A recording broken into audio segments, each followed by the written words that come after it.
I have been quietly wealthy for 22 years. Nobody in my life knows the real number. Not my closest friends. Not the guys I have dinner with every month. Not my neighbours. Not most of my family. And that has been, without exaggeration, the single best financial decision I ever made. Here's why.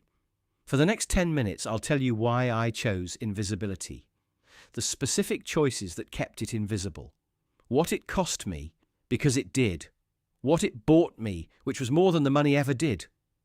And what I'd tell my 25-year-old self if I could hand it to him tonight. This one is personal. It's also the most useful thing I know. Start with the why, because it isn't obvious. Most young men assume that when the money shows up, you flip a switch and you start being seen. New house, new car, new watch, new tone in your voice at family dinners. The version of you that broke you was working toward. That guy finally gets to exist. Here's what nobody told me at 25. Once people know you have it, you can never unknow it in their heads. Not one of them. Not your uncle. Not the girl you dated in college. Not the friend you helped move apartments when you were both broke. Every conversation changes, the way they hold the pause when you offer to buy dinner. The way the ask comes wrapped in a story. The way resentment settles into their voice the first time you say no. Visible wealth doesn't just cost you money. It costs you the ability to be a normal person in a room. That was the price tag I couldn't afford. That's beat one. Here's beat two. The house. I bought my house before I hit the number. It's a modest place. 3 bedrooms, decent street, nothing anybody would drive past twice. There was a moment, I remember exactly the year, where I could have moved. Bigger place, better street. The kind of house that answers the question before anyone asks it.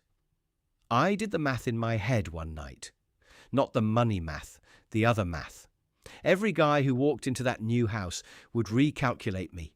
Every family member, every friend from before, and I would spend the rest of my life defending a house I didn't need. I stayed. And every year I stayed, I got richer in the ways that actually count.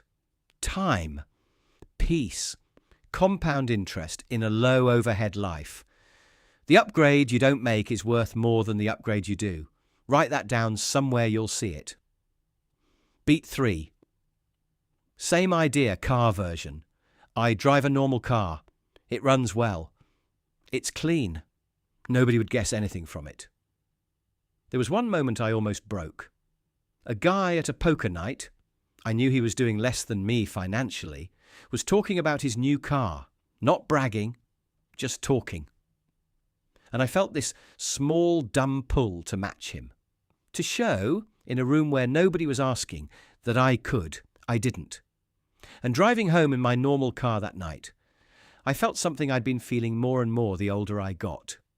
Relief. The kind of relief you get from not having to be anybody in particular.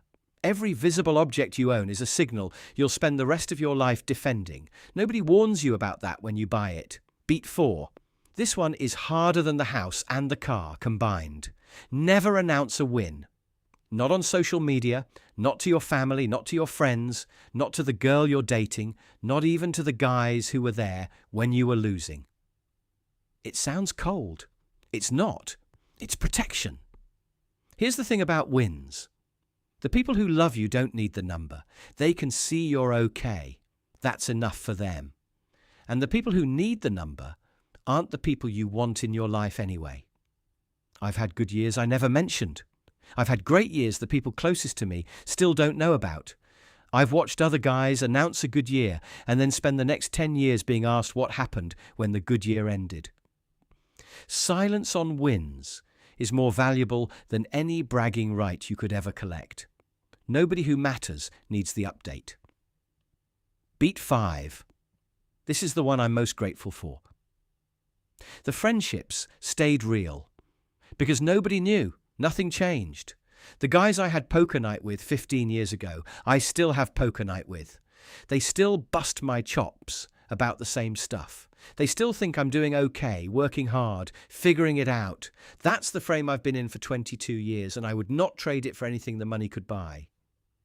Think about the alternative. Every friendship becomes a negotiation. Who paid last time? Whether the trip is affordable for everybody, whether you're patronizing or being cheap, whether they resent you or need you. When the money is quiet, none of that shows up. You're just a guy with his friends. Your circle stays real when the money stays quiet. Once it gets loud, some percentage of the room is playing a different game with you, and you'll never quite trust who's who again. Beat 6. Now I owe you the honest part. It wasn't free. There were moments it hurt. Weddings mostly. Sitting at a table where the conversation is about who's doing what, and I'm giving my usual quiet answer. Watching an old friend go all in on a wedding, I could have paid for 6 times over, knowing that if I offered, everything about our friendship would change. Class reunions. Being the guy people assume didn't get very far. Nodding while somebody explains what he did with his career, knowing I'd have to swallow a very different story if I wanted to be understood. Family. My own mother worrying about me in my 30s in ways she didn't need to. Choosing to let her worry a little rather than reset her whole picture of me. Somebody I dated for a while in my early 30s. She thought I was struggling. She probably still does.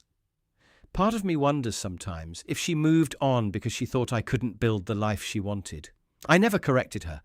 That was the choice. Being underestimated in a professional room. Watching a decision get made without me because I didn't look like the guy in the room. That one still stings. The cost was real. I would still pay it every time. Beat 7. This is the letter I'd write to a 25-year-old today. If you're 25 and this video is finding you at the exact right time, listen carefully. The pressure you feel right now to show that you're winning. That pressure is a trap. Laid by people who don't have your best interest at heart. The internet built it. Your feed makes it worse every day. The urge to announce, to upgrade, to be seen, that urge is not you. It's a script. The version of your life that people won't envy is almost always the version that ends up freer. The apartment nobody would post, the car nobody would ask about, the years where you were quietly stacking while your friends thought you were doing okay. That guy, the guy the internet would ignore, has 30 years of freedom coming to him that the announcers will never see. I promise you, from this side of 22 years. You will not regret being underestimated. You will regret every single time you weren't. So here's the callback. 22 years. Nobody noticed. That was the plan. Because the goal was never to be seen as rich. The goal was to be free. And here's the thing, most young men will not accept, even when a stranger is telling them straight to their face. Being underestimated is the cheapest advantage available to a human being. It's free. It's renewable. It compounds every year you stay in it. And it's the one edge almost nobody will fight you for. You can build a whole life on it. I did. My friendships stayed real. My money kept compounding. My peace stayed intact. My name stayed off every list nobody who matters needed to see me on. The rich guy the internet would recognize is not the rich guy who's actually free. 22 years ago, I picked a side. I'm still picking it every day. If this hit, subscribe. I make one of these a week. Practical stuff about how money actually works, no hype, no shortcuts.